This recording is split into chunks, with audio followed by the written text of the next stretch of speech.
that it's like non-discriminatory, that it's really kind of opening for many people around the world who are walled off from whether it's transactions, saving, connecting with the world.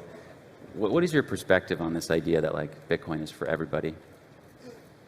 Well, I mean, that's what I'm focused on, making sure that I help with. Like whatever I can do, whatever my companies can do to make it accessible to everyone is how I'm going to spend the rest of my life. Like if I were not at Square or Twitter, I'd be working on Bitcoin. If it needed more help than Square and Twitter, I would leave them for Bitcoin. But I think I believe both companies have a role to play, and I think anything that we can do as companies to help also find the right intersection between a corporate narrative and a community open narrative is for the best.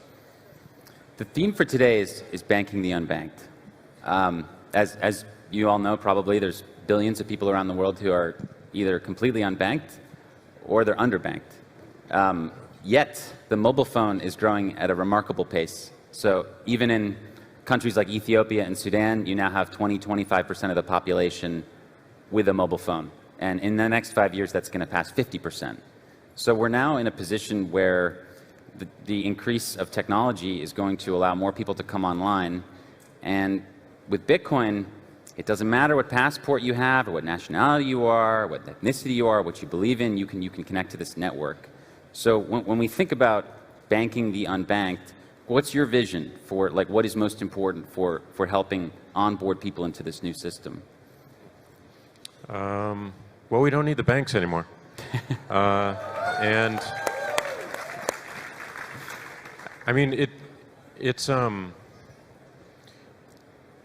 there's so much work to do around accessibility. There's so much work to do around education, so that people can own the idea themselves. And I want to thank you, by the way. I appreciate you so much for all the work you do to like take away a bunch of the myths that people have in their head and give a strong case for why Bitcoin can be used by everyone. But you know, it just like we don't need the financial institutions that we have today.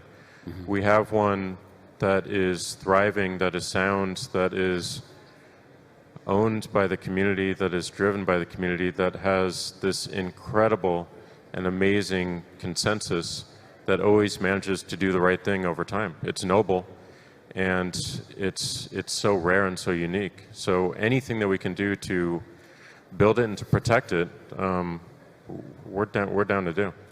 You recently personally launched a new fund with Jay-Z, where you guys dedicated 500 Bitcoin to help the Bitcoin ecosystem in Africa and India. Can you talk a little bit more about the vision for that fund and what you all hope to do over the coming years?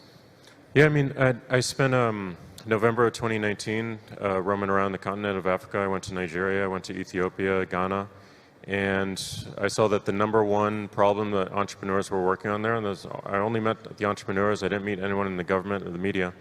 They're all working on payments, and the most interesting of them were working on Bitcoin. And when I saw the reports of Nigeria considering banning Bitcoin, when I saw the reports of India considering banning Bitcoin, is a reminder that we could use a lot more help developing around the world, mm-hmm. Finding developers on the continent of Africa, enabling them to do their work without having to think about taking another job is important. So talking to Jay about it, Jay loves Bitcoin. He goes very deep on what he loves. He believes in it, and he also believes in this idea of making sure that if we're going to create a money for the world, yeah, it has to be developed around the world.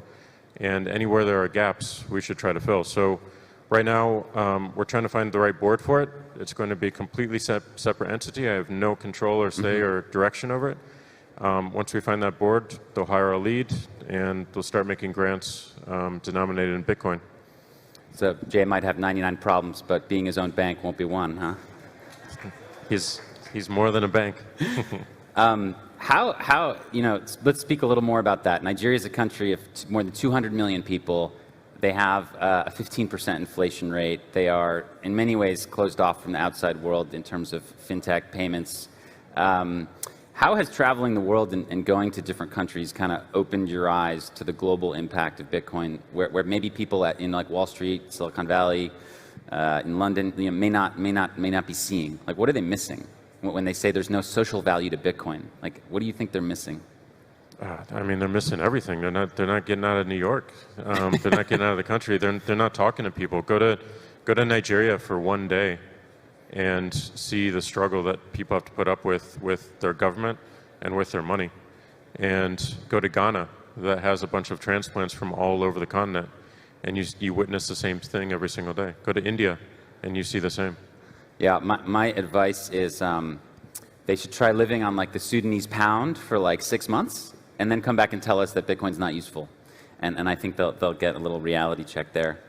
So today we've got, maybe estimates vary, but anywhere from like 150 to 200 million people have used Bitcoin in some way, right? So we're at like maybe 2%, 2.5% of the world population.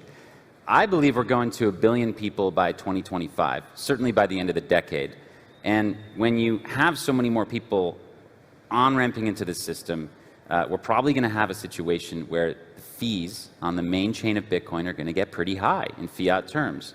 So can you talk about, for people who, like in Nigeria and Sudan, other places, who are going to need micropayments, who are going to want to send $5, $10, can you talk a little bit about your commitment at Square to Lightning, how you kind of understood that Bitcoin will scale in layers, perhaps, instead of like just kind of on the main chain, and why you're so committed to Lightning in a time where we're going to get a lot more users?